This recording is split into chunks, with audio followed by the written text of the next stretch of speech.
So, there we go mga kalindog. Oh, after 5 days in quarantine and after 5 days na I'm positive, I take a shower already.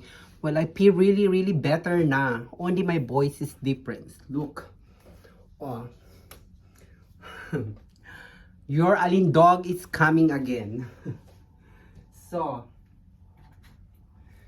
ayan mga kalindog. Be safe and be careful always, okay? Ayan. Love yourself and always use your mask or everything, okay? Well, actually, I get this, my virus, actually, maybe, but I'm not really sure. I get into my work or to my employer because they are the first who got the positive. Well, by the way, thanks God, everybody or we me and my employer are all good, or it's all better right now. No, nothing happens very severe, nothing bad things happen. Important is we are okay. We are all better now. Ayan, no?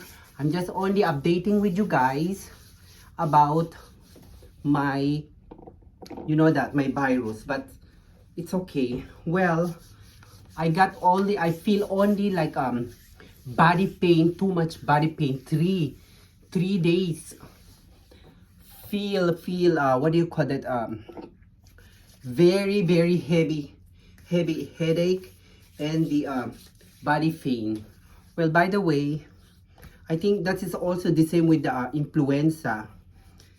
I remember when I was in Italy, every springtime, I got sick, this influenza, but anyway, it's better.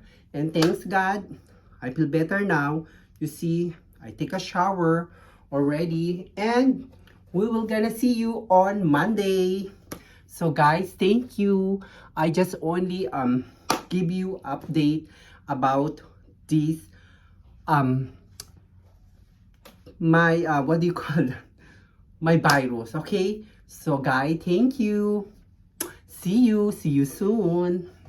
Bye.